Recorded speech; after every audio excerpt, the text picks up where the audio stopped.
Good day everyone, welcome to my channel, and if you have been subscribed to the channel, please hit that subscription button for the benefit of the new content. So today I want us to go to the end of our range by solving these two hybrid questions from the trial paper in Gauteng 2022, and these are the questions where rarely the water doesn't hold and they come as an umbrella body in question 1. So let's pay a distinctive attention and solve them in a classical way. Well, we have to solve 1.3. We are given some exponential equation here, which is 2 to the power x plus 1, and then plus 2 to the power x, that is equals to 3 raised to the y plus 2 minus 3 to the power y. Well, I'm going to apply the laws of indices to say, well, we are going to get 2 to the power x multiplied by 2 to the power 1 plus 2 to the power x. That is going to be equals to 3 to the power y, and then multiply by 3 to the power 2 minus 3 to the power y. Well, I'm going to take out the common factor here, which is 2 to the power x. Well, I'm left with now, this is 2 to the power x multiplied by 2 to the power 1 plus 1. That is really going to be equals to, same thing here, I apply the same technique. That is going to be 3 to the power y. Well, if I really check out e to the y, I'm left with 3 to the power 2 minus y there, and then now this leaves me with 2 to the x multiplied by this whole situation. If I add it up, it's going to leave me with positive 3, and that is going to be equals to 3 to the power y multiplied by, this is 9 minus 1, which is basically like 8. All right. Now, if we do it nicely, we're going to get 2 to the x multiplied by 3 raised to the exponent of 1. I'm just going to put 1 here. You'll see why I'm doing this. And then now, this is really going to be equals to 3 to the power y. Now, I see this 8 can be expressed as 2 to the power something. All right, so I'm going to say this is 2 to the power. I'm going to raise that by 3. It's the same as 8. So therefore, remember, I want to solve for x. So my x is going to be equals to this power because of the base 2 there. So that is going to be equals to 3. And the value of y is going to be equals to positive 1.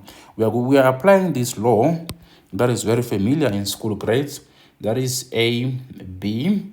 These are the base of some sort. If I have got x, y, and then that is equals to a to the power, let's say maybe x plus 1, and then multiply by b to the power y minus 3. That is the same as this x, you equate with the one of the base a there. That is going to be equals to x plus 1. And then now this y, you will equate with that one. So these are basic rules that students should really be mastering it to the best of their ability. So this is how you will go about the first question. We were looking for the values of x and y. Now I want us to solve the next question, which really looks tedious but straightforward problem. Let's see, what are they saying? They are saying the equations, there are two equations apparently. X squared plus rx plus m is equal to 0, and x squared plus mx plus r is equal to 0 as well, have real and equal roots. So the most important thing here is what? It's equal roots. All right.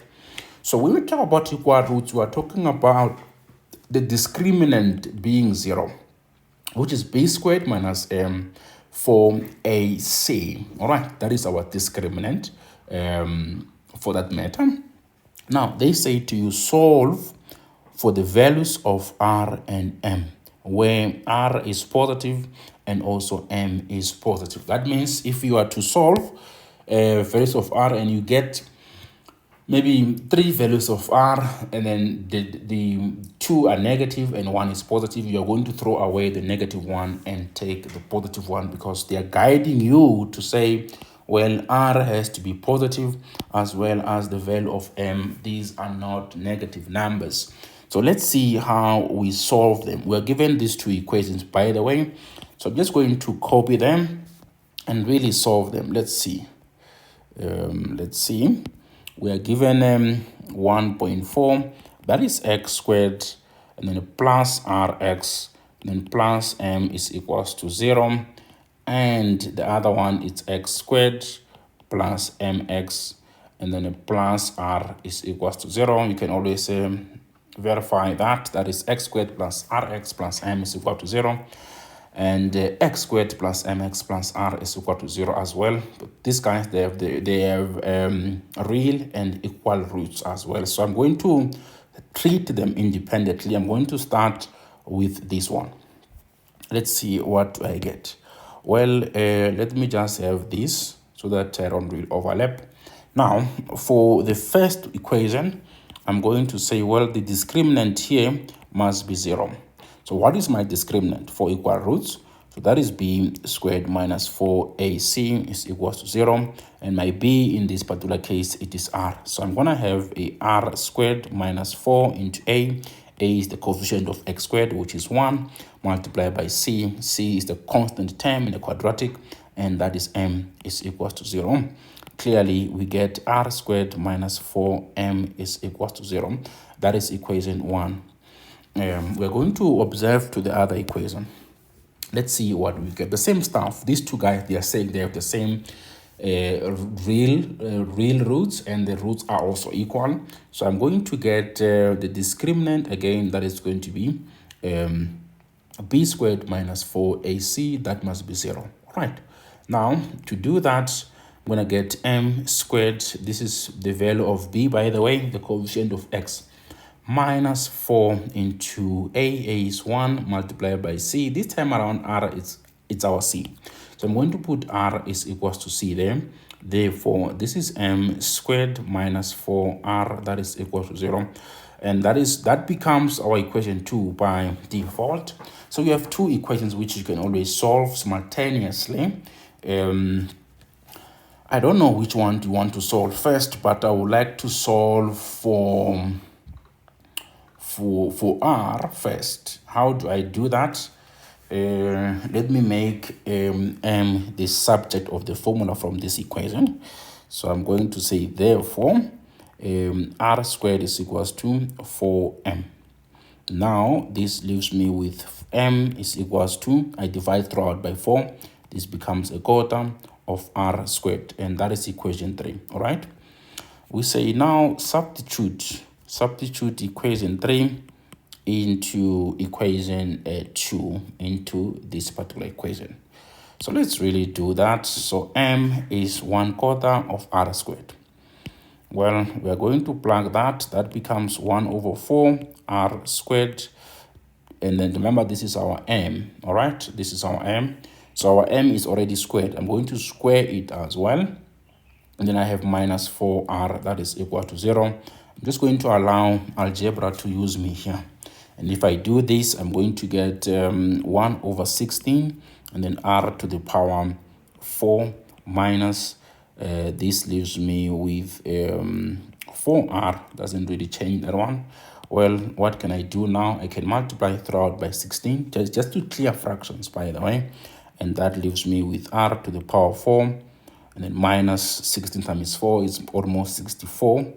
And then r is equal to 0. You can see that there's a common factor of r, which you can always factorize, and that is r into r to the power 3, minus 64, I would like to believe. And then now you can really factorize that. It seems like it's a difference of 2 cubes where one can do that. Well, you have r into, let's really do that. It's a grade 10 algebra. It leaves me with r minus 4. That it becomes r squared. And this becomes 4r. And I have to square negative 4. So it becomes positive 16. All right. So you can really see that if you are to solve these two, these factors here, you will get r is equals to 0, or r is equals to 4, or r squared plus 4r plus 16 is equal to 0 as well. But if you observe it, this equation with the bird's eye view, you will see that there's no solution there. So here there's no solution, and then here r is 0. So r it can't be 0 because they said r has to be bigger than 0 and positive. All right, so the only number which is bigger than 0 and positive in this case is positive 4. So I'm going to say therefore my r is equals to 4. All right, and I want to solve for m now. How do I solve for m? I've already made my equation 3 and also made m there as the subject of the formula. So I'm going to plug the value of r into equation 4. How do I do that? I say to myself, well, substitute r into equation 3. So my equation 3 was m is equals to 1 over 4 r squared. So this becomes 1 over 4 into, by the way, this is our m. Our r, we got 4, but we have to square that. And really, this leaves us with a quarter of 4 squared, really is 16. And if you do that nicely, you get a 4 as well. So therefore, this should boil down to r is equals to 4 and m as well is equals to 4. So this is how you will couple those two questions. They look very tricky, but this is how you will solve it. Thank you very much for watching. You can comment if you have any question regarding how I solved it, or if you have any question that you want me to solve it for you, you can always comment. Don't forget to subscribe and share my videos to your students as well, your classmates. Thank you very much for watching.